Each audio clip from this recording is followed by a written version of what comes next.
looking at going from a sketch of a floor plan into using SketchUp to create a 2D floor plan.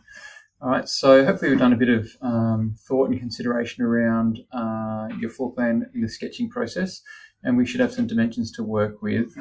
We're using millimeters here, so something that's good to have on your sketch is a title block with your name, maybe the scale. So in this case, we can see 1 square is equal to 250 millimeters, and I've just got wall thickness being 100 millimeters to make it nice and easy for us.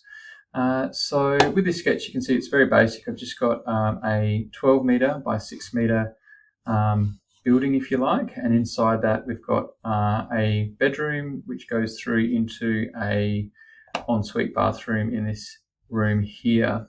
So that's all I've drawn in there. I've also got a window over here, a large door area there for some bifold doors, and I've got a door area over here drawn in.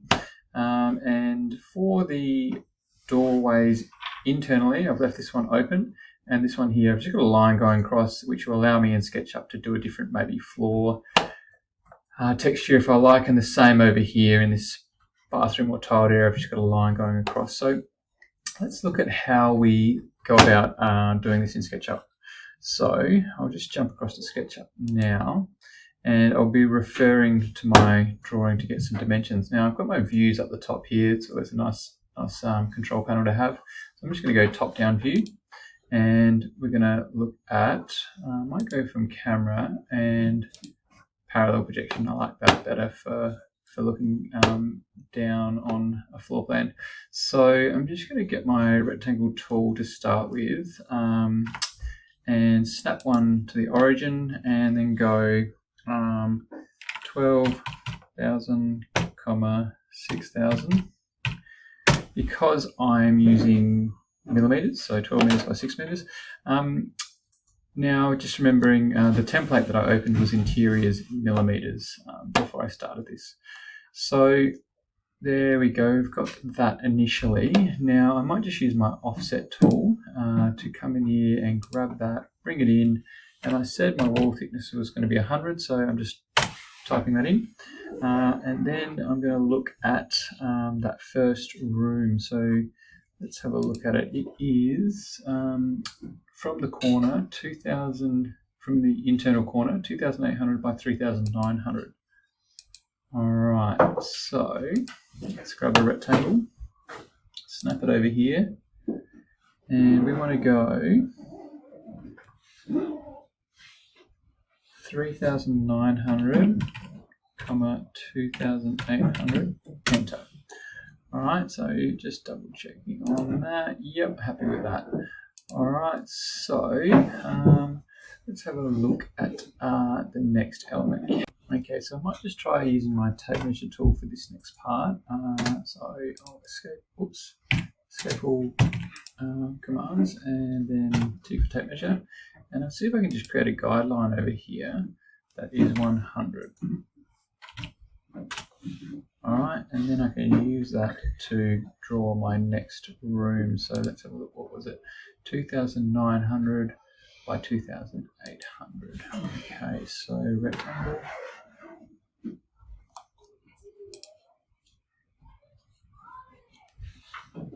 $2,900, 2,800. All right, so that's starting to look pretty good. Let's have a quick glance at that drawing here. Right, now I need to draw the wall thickness in here. So let's maybe again use the tape measure tool, maybe use a guideline, 100, and I can also use a guideline over here, 100, use my line tool.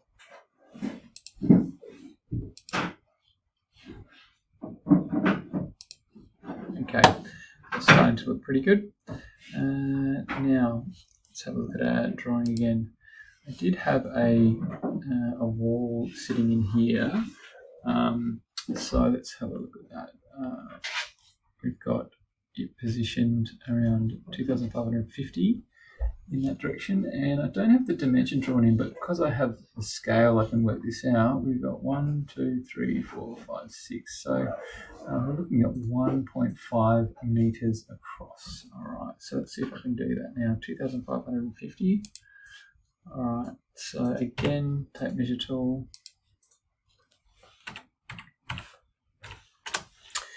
Okay, and okay, so using my scale to help me out, I've just put some extra guidelines in there, and I'm going to go with a rectangle here and set that to there and go 100 thick, and oops, just need to do that correctly. Actually, it goes to there, 100 thick, and then I'm going to also snap a rectangle in here for that way. All right, so let's have a look what's next. Okay, so I'm just going to get my tape measure tool.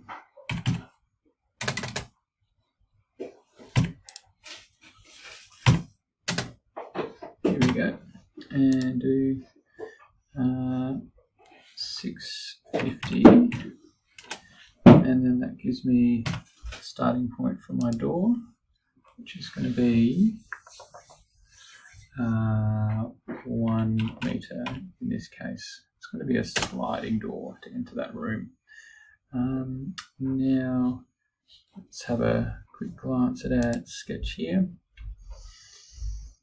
Okay, so we have this window to draw in, so it is 1 meter wide, and I've got it sitting about 500 from that wall. So let's have a look at that. Tape measure, rectangle,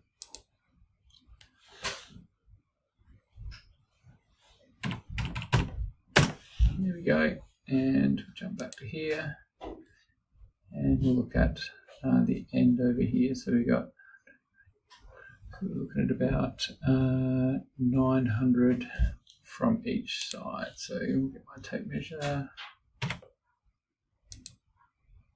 What is that measuring? 650, and that one's measuring 900. So we've already got some, oh sorry, gotta go over this side here. 900 is to there, cool, so that actually has geometry I already want. Actually, I'll just get some more geometry up here, 900.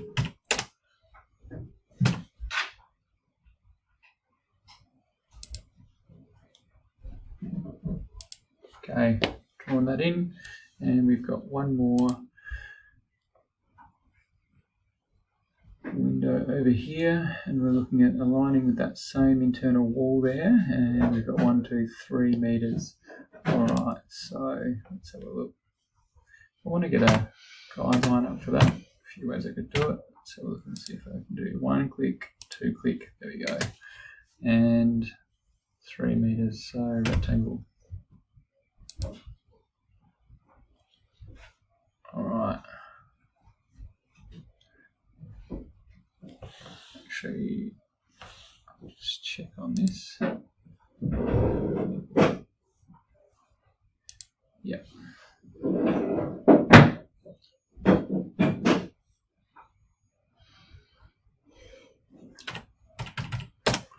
All right, so we've got that rectangle drawn in there. All right, so I might just go to view and hide my guidelines now. That's done what I'm after. I'm not going to put my bed or my cabinetry in just yet here. So let's just have a look. View, guides, off. All right, so now we continue on doing the same kind of thing with any other rooms or internal walls or windows or doors, and putting all that information in. We did talk about, in this case, just having the line across to allow us to do different floor textures, because that was going to be an open walkway, and this one's going to end up being a sliding door as well. So At this point, let's have a look at window, default tray, show tray over here. And now is where we can start to look at doing setting up our tags. Internal walls, for example. External walls.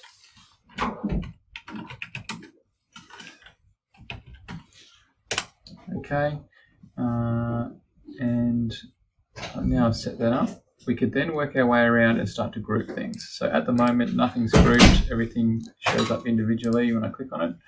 All right, so let's have a go at grouping some things. If I double click on here. All right, so right click, make group. Now I'm not interested in tagging yet. I'm going to group everything that I want to group first. Okay, that's better. Make group. Make group.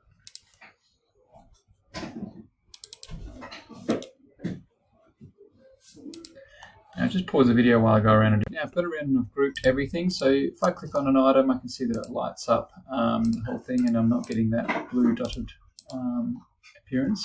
So just double checking everything. Yep, everything looks grouped. So now I can start to tag things. So if I go into this floor, for example, you see I've added floors over here. We can now start to go to entity info, and I'll put that on the floor. I'll put this one on the floor and floor. All right, and I'm going to go around and do the same for external walls. I might even add the tags of doors and windows. Okay, so I've got around and tagged these things. Now I have created the tags for windows and doors, but I haven't used them yet. So everything is tagged on external walls, internal walls, and floors. That's all. We can use doors and windows later on when we put them in. Now, one thing to check is if you turn your tags off for floors, internal walls, and external walls, everything should disappear. Now I can see there's something that doesn't here. So there's one thing I've missed, and I'm going to go over it and correct it now. All right, so now that's all disappeared, which means everything has been tagged. Okay, so one option you do have with space planning is you could actually go to the warehouse and you could bring in some 2D furniture. All right, so let's just get into it. Okay.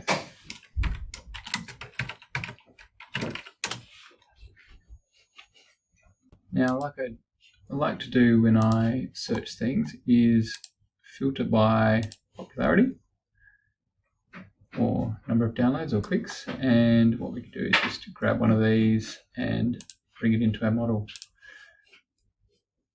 Okay, so we've got a set of items there. Now you can see they're grouped. We could, like we could do with anything, is explode. Okay, and now each individual item is grouped. So now I could grab this, and I can start to position it where I want to. Okay, so as you can see, you can start to do some space planning here to see if your room sizes and your concepts and your ideas are going to work. So I've just created another tag called furniture, and so you can see everything I'm putting in the house here, I'm just putting on that tag so I can turn it on and off again. All right, one of the next tutorials we might look at is after you've done your space planning and you've done your 2D floor plan, is I'll probably turn off the furniture and all those items that I've brought in, and we'll just look at creating your external and internal walls and turning them into a 3D model.